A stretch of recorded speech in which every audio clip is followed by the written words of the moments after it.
very good evening. It's the 3rd of December 2022. Welcome to the Primetime News Bulletin here on TV1. For the News First team, where the people come first, I'm Sanita Senanai. Before we take a look at the stories that we've got for you this evening in detail, let's take a look at the headlines.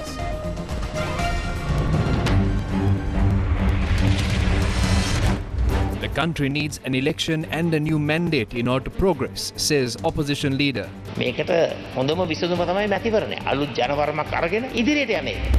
Ready to present a proposal to hold elections, says Tamil National People's Front. Views on Aragalaya exchanged in Parliament.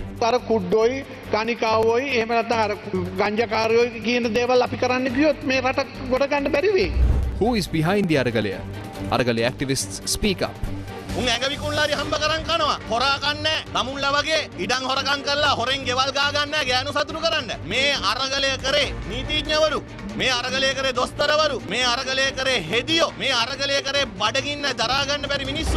Armed group robs house of police inspector in Alutkama.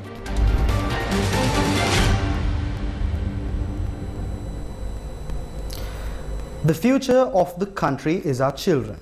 The most prestigious sports festival, which showcased the talents of Sri Lanka school students, is now being held at the Sugadadasa Stadium in Colombo. We start our news bulletin with updates from this grand effort to empower the young sportsmen and women of Sri Lanka. More than 35,000 students from all the provinces of the island competed in this sports festival. School athletes will be given the opportunity to showcase their skills through 106 events. Today is the second day of the sports festival, which commenced on Friday. CPUS Silva of the Manampitiya Sinhala Mahavidyalaya in Dimbulugala shone by winning first place in the women's discus throw under 16 event. She recorded 28.41 meters. In second place was S. Sevanam of the Polikandi Hindu School in Jaffna. And Tejani Piris of Colombo Bishops College came in third. 1,200 athletes participated in the marathon event, which was worked off in the Gampaha city. Today marks the International Day of People with Disabilities. Before we start off today's bulletin, let's remember that there is still a lot that can be done for the disabled community in Sri Lanka. Sri Lanka must prioritize giving room to the contribution and involvement of the National Development Programme of Sri Lanka's disabled people. Close to 1.7 million Sri Lankans are facing from physical and mental disabilities. Disability inclusion is an essential condition to upholding human rights, sustainable development and peace and security. As a major network in the country, Newsfirst strives to ensure that we communicate the news to the disabled community in Sri Lanka and around the world, even during challenging times such as COVID-19 pandemic and the fuel crisis. Today, Newsfirst would like to express our gratitude to everyone, including our sign language team, who work tirelessly to ensure a clear communication between us and persons with disability in the country.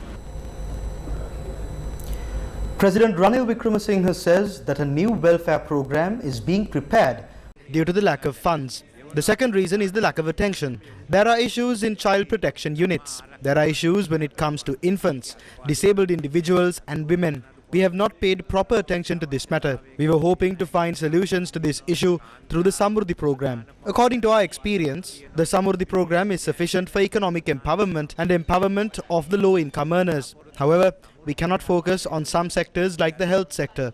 As the government, we are ready to delegate this work. At this time, we are short of funds. There are a lot of economic problems. After we recover, we can spend for these reforms, including government expenses. We will have to collect funds for all these matters aimed at economic empowerment. After that, we are able to look into social expenses. Several guests, including the State Minister of Social Empowerment, Anupana Pasquale, and Prime Minister Dinesh Gunawardena, participated in the event. Taking a look at more local news, opposition leader Sajith Premadasa says that an election must be held in order to provide the people an opportunity to exercise their franchise. He was speaking in Parliament on Saturday.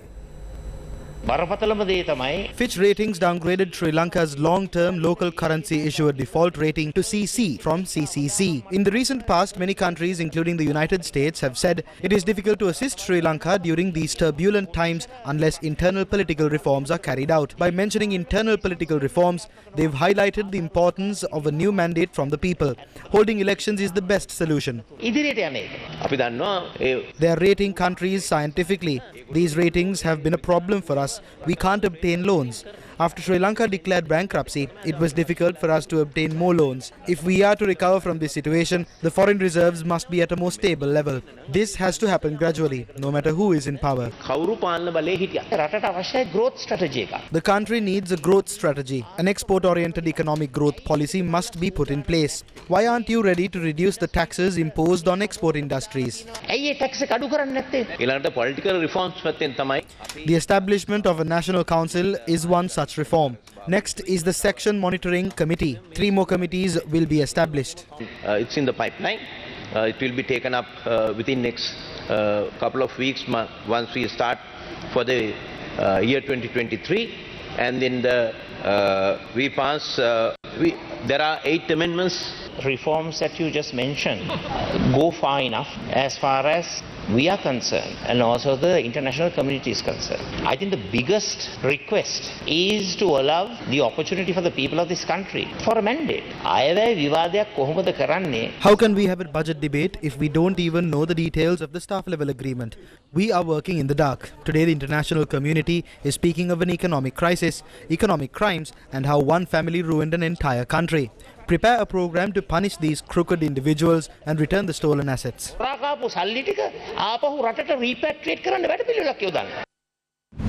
Tamil National Alliance People's Front says the party is ready to put forward a proposal to Parliament to hold a parliamentary election. Participating in Newsfirst Newsline program telecast on our sister channel Shakti TV, the leader of the Tamil National People's Front, Gajendra Kumar Ponnambalam, expressed these views. We must establish trust among the people. We need an election to get a new mandate. Therefore, holding an election is a must. Everyone apart from Ranil Wickremesinghe and the SLPP is asking for an election. We would like to issue a challenge. We are ready to present a proposal to Parliament. If all the parties are ready, we can pass this. Without stability, we cannot obtain international financial assistance.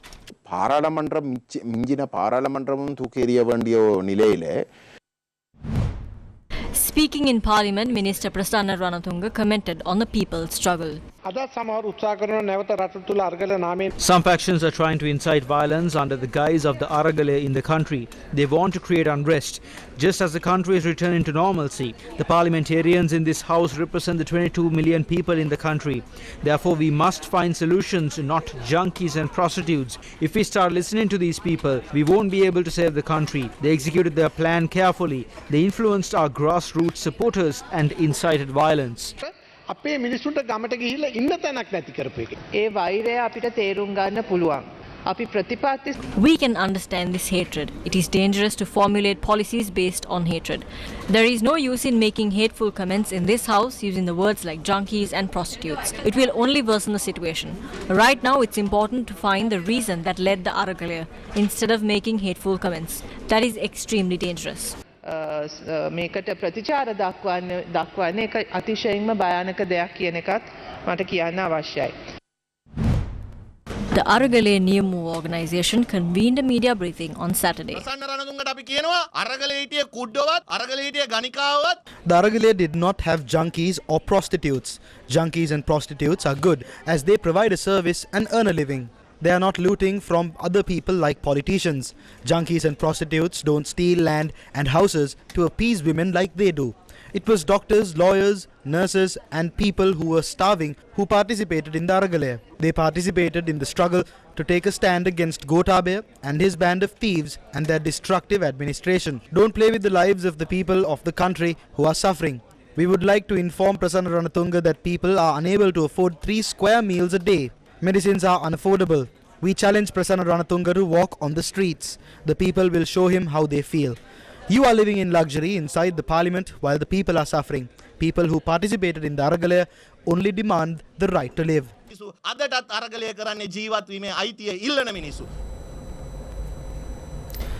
Representatives of the Nidahas Janata Sabhava visited the Mutyangane Rajamaha Viharaya on Saturday morning. After engaging in religious observances, the group met with the chief incumbent of the Mutyangana Rajamaha Viharaya, Venerable Dr. Katugal Kande Swarnapala Thera.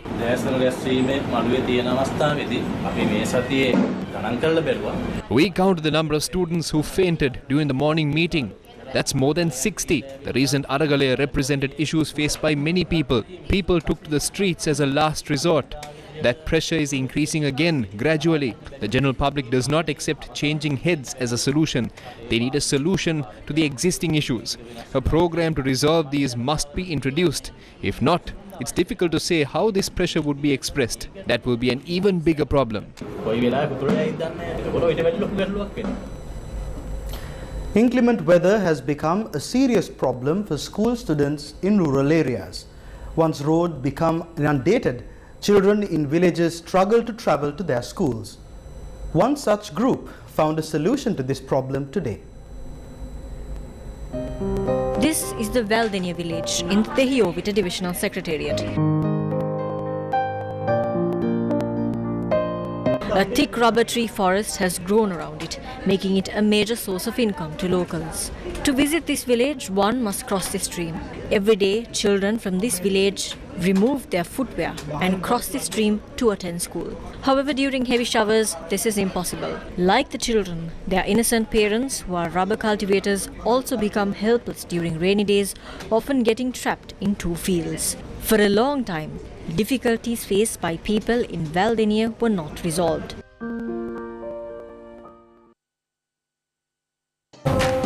Gammadda undertook this task on the 26th of August with a promise to build a bridge for these villages.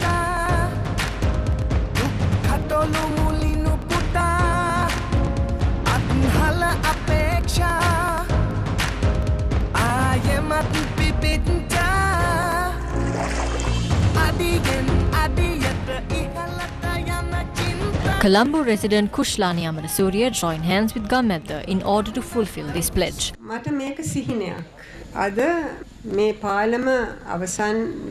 This is a dream for me. The completion of this bridge is so satisfying to me. I knew I could work with Gammadda because I felt Gammadda was able to do things I was not capable of doing. Gammadda is finishing the work that the government was unable to complete. I would like to thank everyone here as well as the Gammadda Savia movement.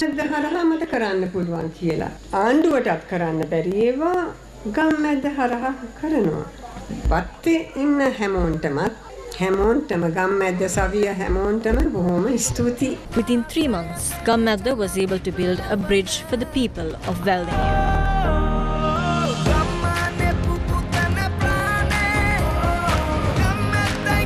A group including the Tehiovita Assistant Divisional Secretary Isuru Samaratunga, Kushlani Amarasuriya, Ahliyagoda Sub-Inspector Nimala Ratna, Stein Studio CEO Chandana Surya Bandara and Shivan Daniel of the Gammadda movement participated in the event. Today, Gammadda is a movement which identifies the heartbeat of everyone. Everyone, including children, know about Gammadda. To have a heart is not enough. It needs to beat as well. The heart of Gammadda is beating because it feels the hardships of the people. මිනිස්සුන්ගේ ප්‍රශ්න මිනිස්සුන්ගේ හදවත ගැහෙන විදිහ ගම්මැද්දට දැනෙන.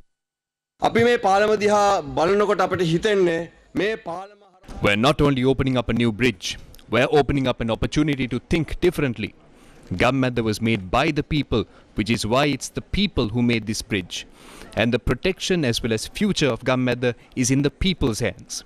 We have been able to begin a program to serve you, the people. Politicians are not involved in this.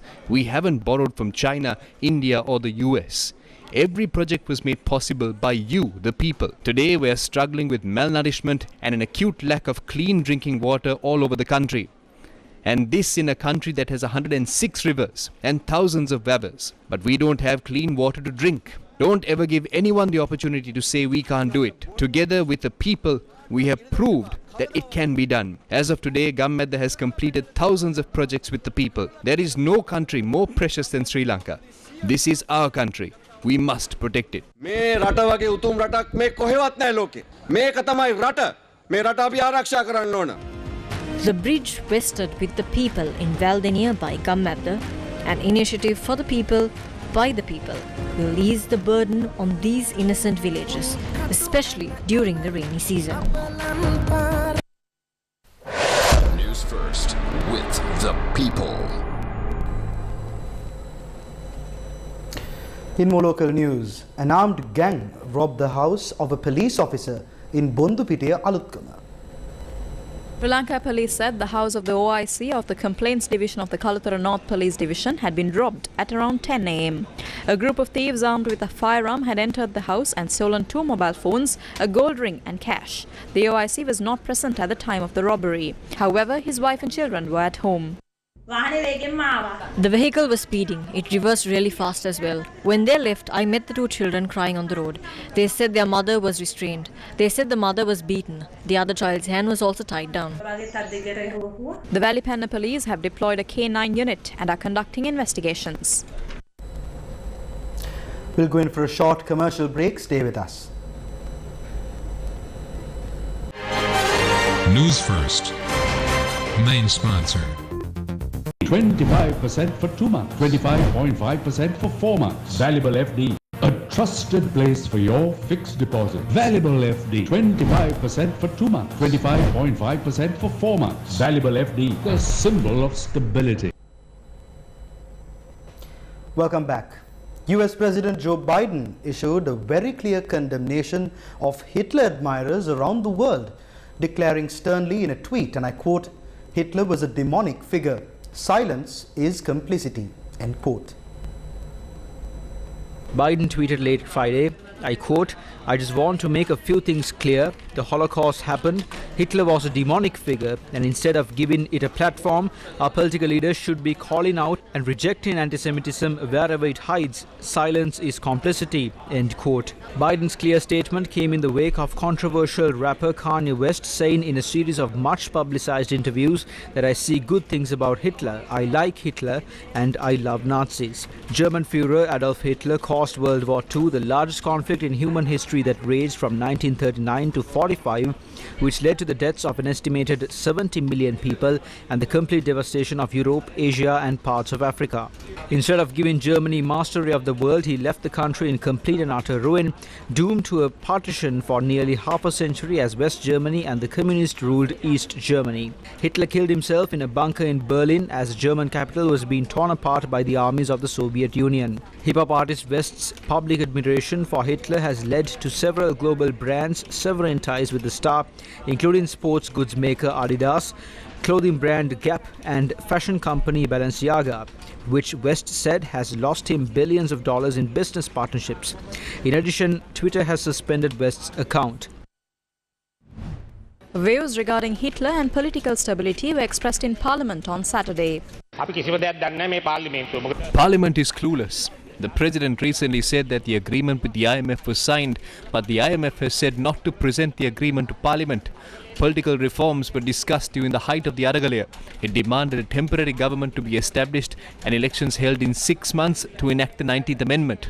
This has not happened yet. Yesterday, Ali Sabri has met Samantha Power. She has told him the same thing she said 6 months ago, that political and economic reforms must be enacted. Those who retreated formed a government. This cannot continue. We know they are keeping the research report of Basil Rajapaksa inside a drawer at an office down Nelum Mawata. According to that report, the alliance led by the SJB will get more than 50%. Therefore, we're expecting mud to be slung at us. But we will not sling mud at them. US President Joe Biden has issued a tweet. While we're trying to restructure debt and an increase in the GSP Plus package, this country has a leadership similar to that of Hitler. There are no civic rights, media freedom, and there's no democracy. The US President has issued a good response. According to his comments, we feel the debt will not be restructured even during December. In more local news, a protest against the suspension of Sri Lanka Freedom Party membership of former President Chandrika Bandaranaike was held in Horogolla, Nittambuwa on Saturday. The protest march, which began from the Athanagalla SLFP office, ended at the Bandaranaike statue in Horogolla, Nittambuwa. A group of SLFP members from Athanagalla organized the protest. The group carried out a religious ritual.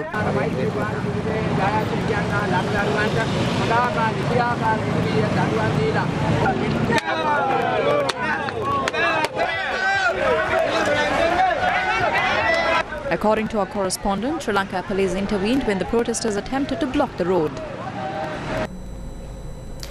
Japan's ambassador to Sri Lanka has said that Japan feels indebted to Sri Lanka. We'll bring you the details right after this short commercial break. Ivan Satutin inne wiring karala wiring kiruwe Eslon polycon yodala. For your safety and the protection of the wires used in networking and AC wiring, Eslon Polycon cable trunking. Welcome back to the news. The economic crisis in the country has affected every sector. Views regarding the impact of the crisis on the construction sector were expressed at an event in Thalawathugoda on Friday. An event to acknowledge the work of professionals in the construction sector was held in Thalawathugoda on Friday.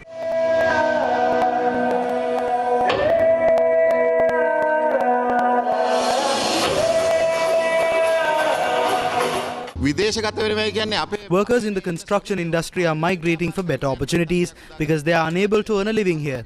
The government must act. If not, the business community will start the next Aragalaya. How can we earn with such high electricity tariffs, inflation levels, social security tax and the 32% tax imposed on companies? No one will do business here. This massive crisis faced by many sectors have affected thousands. This country has collapsed. Many industries are operating with much difficulties. The government must look for alternatives to provide relief to those affected. Will the country have resources when everybody starts leaving for overseas? I feel like these politicians are trying to make this a barren land. Japan's ambassador to Sri Lanka has said Japan feels indebted to Sri Lanka. He was speaking at the Diamond Jubilee International Research Conference 2022 of the Law Faculty of the University of Colombo. The Faculty of Law, University of Colombo, Sri Lanka, hosted the Diamond Jubilee International Research Conference 2022 in a hybrid mode to commemorate its 75th anniversary. The conference was held under the theme Digital Transformation and Innovative Approaches in Mitigating Challenges, a global agenda for legal education, research and reforms. The Japanese ambassador to Sri Lanka, Mizukoshi Hideki, and the Attorney General of Sri Lanka, Counsel Sanjay Radharatnam, Senior Professor H.D. Karunaratne of the University of Colombo, judges and former judges of the Supreme Court, Professor Srilal Pereira and many more attended the event. Arguably, the most notable landmark in our modern relationship is credited to late President J.R. Jayawardena for his famous speech he delivered at the San Francisco Peace Conference in 1951. The draft San Francisco Peace Agreement that J.R. Jayawardena had supported actually met strong opposition from the USSR, the Soviet Union at the time. Well, it was, in a way, a very risk-taking action for a leader of Sri Lanka to take a very clear stance on a question which divides the opinions of the international community at the time of the Cold War. But it is this boldness to speak on his conviction that made him a very important actor in the peace conference. And it is a reason why he is so respected in Japan for the 70 years. And that is why Japan people feel a kind of indebtedness to Sri Lanka. The relationship between Japan and Sri Lanka has by no means been a mere donor-recipient relationship, but it has always been something larger and deeper. The Japanese ambassador's statement illustrates a very important point, that relationships between countries are not only based on national interest, on self-interest, on economic interest, but also on other factors. The relationships that our leaders have with one another, the loyalty that we have shown, the respect that we have shown for each other, and the fact that the Japanese ambassador remembers something that happened 70 years ago is indication of this. And we know that how Japan has assisted our country, how it gave the biggest hospital that we had, the Sri Jayawardhanapura Hospital, to President J.R. Jayawardena, who had said this. So we need to learn from that, and we need to remember that relationships are important and that our own relationships with other countries should be based on this.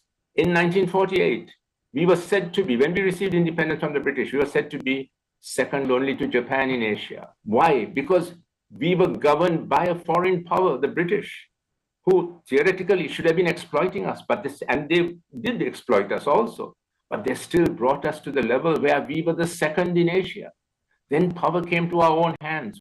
The difference, they ruled us as a united people. Our own leaders couldn't do that. Now the challenge is for our own leaders to unite us. We have a great opportunity to do that. And unless we do that, we will not be able to develop and reach our full potential, the potential that we had in 1948. Day 3 of Say No Together, an awareness program on gender-based violence, was held in Colombo on Saturday. Say No Together, an awareness program on gender-based violence, was held in line with the global 16 days of activism on gender-based violence.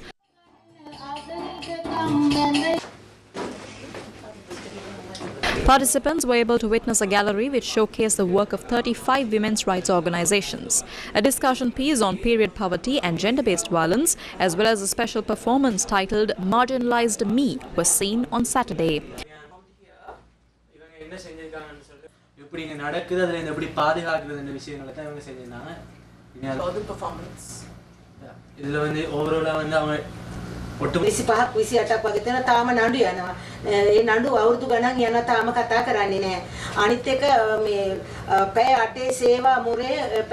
event will continue till the 10th of December. The program is held from 2 to 8 p.m. on weekdays and from 12 to 8 p.m. during the weekend.